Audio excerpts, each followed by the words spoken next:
pounds business in next 3 years and 10 billion pounds in next 10 years. What is it that you see as a future of Brightech? Where would you like it to be in the next 3 to 5 years? The vision is to exploit the opportunity that this technology presents. India's one of the biggest markets for wind power, but every country is finding its own opportunities.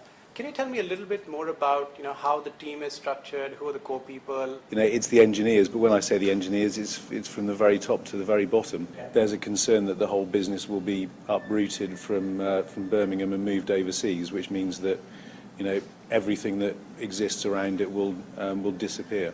Just one quick question, then I'll pass on to my colleague Velu here. Have you been in India before? Yeah, I've been here before. I've been here on holiday and I've been here on brief business trips before. We would like to hear a little bit more from you about the appropriateness of this technology, not only for Europe, but also for the emerging markets. The key to the technology is that in the centre of the turbine, there's a device that emits a light wave which detects any characteristics of wind and is able to make adjustments to the turbine just before the wind arrives. And so it means that the turbines, wherever they're set up, can be tailored specifically to that local market. The technology is fairly new. I think it's important that it stays in the UK because the engineers who develop this technology are in the UK. We don't do a 100% acquisition. Usually we keep the promoters motivated by actually being a part of the growth. So we initially, at least for 5 years, they have been part of the, having a joint venture kind of an arrangement. I prefer not to. It's just a dislike of joint ventures. Long-term future commitment and investment, I personally think that that's going to come from a wholly owned situation as opposed to a joint venture. Any thoughts on any pension liabilities? Brightech is part of the Brit Power pension scheme. Okay. I mean, you as buyers would have to decide what you wanted to do. If they were to continue on the same terms as their current terms, there would be a deficit of about £24 million. 24 million pounds. Actually, there is only 2 companies shortlisted we hear, and both are Indian companies. Is there out of love for India, or is there any other strategic thought behind it? Is it love for India? Indian companies are on the move. We've seen that in the press all the time. There was general preference amongst the board to go with an Indian company rather than a Chinese company for various reasons. What R&D resources do you currently have?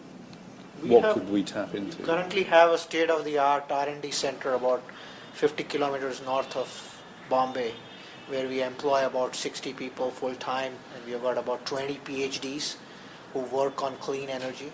How much are you already doing in the wind turbine Almost market? 20% of our revenues come from wind turbines and related electrical products. But it's the fastest growing. We know that you've looked at lots of other acquisitions, but none of them have happened. Is there a good reason for that? No, we just looked at one acquisition in Germany, but when we started looking at it, the markets went down, and that's one of the reasons why we postponed. Then we also, again, the same acquisition target is still available, but then one of the reasons why we looked at Britain as a more favored destination is it's an English-speaking, comfort level between both the countries. Okay. Well, thank you very much, gentlemen. We'll see you. We'll see you this afternoon. Look forward to seeing you again very soon. Take care. So, Jim, how's the meeting been? Quite informative, quite interesting. They asked a lot of questions about the technology and about the opportunity that they think exists. We asked them lots of questions about where their commitments lay. They didn't ask too many questions on the financial side, but we'll have to see how the bid develops on that side. Okay, so you now need to meet Bharat Energy. So I know what I want them to say, and if they say it, then there'll be more conversations with them as well. So let's wait and see what they've got to say. how's the meeting been with Brightech CEO? Fantastic. We are looking at the relationship between his company and the parent company and some of the cultural aspects in terms of who are the key management people and how reliable is this technological breakthrough that they have been talking about. That he is very concerned about his engineers.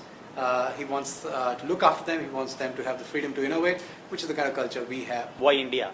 Is it because of love for India or because they found something special in Indian companies? And what about the team here? Because ultimately you are helping them? 24 million deficit in pensions, things like no visibility on order book, untested technology. So I want them to ensure that they are taking care of these areas. Green is a lot of people in the technology that we're talking about is how much of it is hype and how do you sift the reality from that hype? There's still going to be a market for this, both from economic perspective and from a political perspective, and it makes sense to have the emerging markets also investing in a lower cost, more efficient way to new markets. It seems like a very good prospect for us. We'll leave you at that and leave you to carry on with your discussion. Lots to talk about. Thank you so much. Thank you. It's been a lot of hard work, a lot of time, a lot of commitment by a lot of people. It's also taken the world a long time to realise that we need to come up with renewable energy, so it wasn't just about convincing customers, it was about convincing the world that this is the way forward. With Brit Power, they've supported you. Was it hard convincing them about this technology? Sometimes harder than others. But, we've got to where we are because, ultimately they've supported us. Probably the greatest growth potential is coming from an Asian market. The bigger land mass, the bigger the wind opportunity. I would like to know more about what are your plans regarding the technology going way further. I'm not sure that I'm going to tell you too much about the future until we're working together. But everything that we're working on, you never develop a single product and say, right, that's it, it's finished. What we've already achieved, we can improve again. So it's still not really travelled outside the UK at this point? No, it's been kept in the UK by choice, really, because we want to make sure that we're not too far away from these turbines when they're first being used. Someone who we believe has developed a similar technology is a Chinese company called Copytech. Copytech, yes. Actually, they almost certainly will be cheaper, but they're not going to generate the same amount of energy that we're able to generate. Do you see new sales as being the key revenue factor, or do you see the maintenance business growing? So what you're saying, our stuff is so good that we're not going to get any maintenance contracts. It's never going to have to be fixed. They don't have to spend a huge amount on maintenance, so they're going to come back to us to buy more of the original product. The proportion of maintenance, which is currently 20%, will start going up further, or would it remain? We're broadly expecting that to remain the same. Is there a funding gap in the pension scheme? Currently about 24 million. What excites you working with an Indian company? Whether they're Indian or Chinese or American or European matters less. It's about developing a product, taking things to the new level. From an R&D standpoint, we were looking around for a place in like the northern UK, like around the sea area, because there it's a really good place to test the wind turbines, and the British division would like head the R&D for this whole company. We're not exactly on the coast, but nowhere in the UK is more than 70 miles from the coast, so it's easy enough to get there. So how many engineers do you currently have on R&D? We have a total team of about 300 people right now. They've got money to invest in R&D. The more R&D budgets that are available, the more ideas, we're never short of ideas. What's the current status of your capacity expansion? The broad assumption is that we're currently operating at about two-thirds capacity, 60% capacity. That's where the cost of 110 million That's is right, expected. yeah. From what I'm gathering right now is that clearly your strength and your passion lies in evolving new I'm an technologies. engineer. My interest is product. All right. It's about technology. I'm perfectly capable of running the business, as I think the numbers prove. I'm perfectly capable of selling it because I know more about it than anyone else. So is there a pipeline of a certain number of orders that currently exist? The current projections are supported by orders for the next 2 to 3 years. Do you see an opportunity to sell this technology in your market, in the Indian market, and in the Asian market as well? Absolutely. There's no question on that front. I think, if you look at the telecom market, for example, it's an interesting idea that we came on the bandwagon much later as compared to, let's say, North America, right? And I see the same kind of a scenario happening in the energy front, because as we expand our, energy capacity needs, we're going to more and more focus on newer technologies, and this perfectly fits the bill. Which turbine technology do you currently favour? Because India's got such a colossal coastline, the hope is that maybe you could get turbines which could go in the sea, which are more robust. Right. Thus, the interest of the North Sea is you could test them with your company in the North Sea, and then you could put them along the Indian coast, so they can withstand a monsoon. I think the strongest winds are actually in Rajasthan. Yeah, in the deserts, yes, but even during the monsoons, we have very strong winds, on hitting the coastal area. Okay, good. Okay, thank you. Thank you very much. Jim, how's the meeting been? Now that you have a sense of both the rivals, both the competing companies? Much more on the business side of it rather than on the product side of it. So is it boiling down to hard numbers yet, or are you still talking about the culture, the fit, and the other things that are spoken about? It was a good meeting. So it was interesting. We have a good two-horse race. It's still a two-horse race? It's still a two-horse race. It's still a two-horse race. I'm being told what to say. Okay, get your point. So still a two-horse race, still tight-lipped. They're not giving anything away. So both the companies very much in the race. Looks like, we got this first chord breaking, and the ice has been broken, and now we know each other very well. It works out well for both the companies, actually. It makes sense to shift our R&D out there. So. Staying in a location which is Europe, which is more expensive, so that part I'm sure you would have worked out. Right now our sales is anyway in India, and there's expansion which can happen in Asia. There is something which is cooking in Europe, of course UK, and maybe we can go in US as well. So, the overall sales will take care of those expenses. If it's that exciting a technology, the other competitor may also be very interested. They have far bigger plans from being just focused broadly within India. I think there's a lot of positivity around that. But I think it's also important to highlight the risks that came out of the session that we've just had. Certainly from a kind of an accounting perspective, we had a brief discussion around a funding gap in the UK final salary pension scheme. When we posed the question about existing competition in the market, there is a Chinese company that's got a similar technology. And I think Jim James was pretty open about the fact that their ability to produce this cheaper is a risk to their business.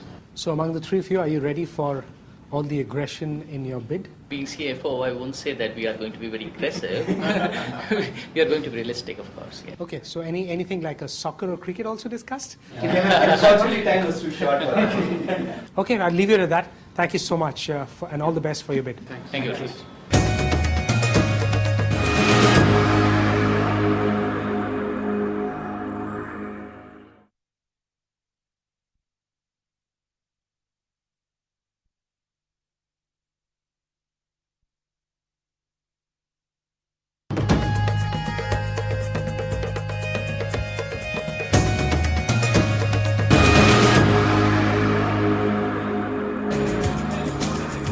This is the last leg for preparation. All factors will be considered to crack the deal. Technology of new turbines, pension plan, order book, EBITDA, R&D, the Asian angle and the big CEO meeting. Let's hear what kind of pricing and valuations both NDTV and Bharat Energy have finally eroded onto. This is what Brit Power doesn't want to do. This is why they've spin off. They don't want to be part of us. Wait, exactly. Okay, I get the point. This is how you want to pitch it. Proposing you're going to have a kitty of arms. I think we have to. How much is it going to be? I don't know. How much is it right now? 5 million pounds. 10% of that is 10 million a year. Over 5 years would be 50 million. You need by EBITDA multiples at 8 times for international. Or like this. 140 is the valuation. But No. they know that there's an £80 million debt that needs to be repaid. They know that there's a pension funding gap that needs to be paid. Oh, so you're saying From 120, I'll make a bit. 220 plus, so you're saying 300. What are the numbers? 296. That precise. It's not about I want to. You have to be we want to be. The valuation that immediately comes to very good 140 million pounds. And above that, we are going to give you more. You're going to be fine. Yeah. You've got good financial advice. You've got a good pitch. Jim liked what you did. Now it's the moment of reality. Now Indie Turbines has to make a presentation before the board, and I'll hand it over to Amit, Velu and Malav for the big moment. All yours, guys. Good afternoon. I'm Malav Dani, Chairman of Indie Turbine. We are a $2 billion business, and we are aspiring to become $5 billion in next 3 years and $10 billion in next 7 to 10 years. Currently, we have about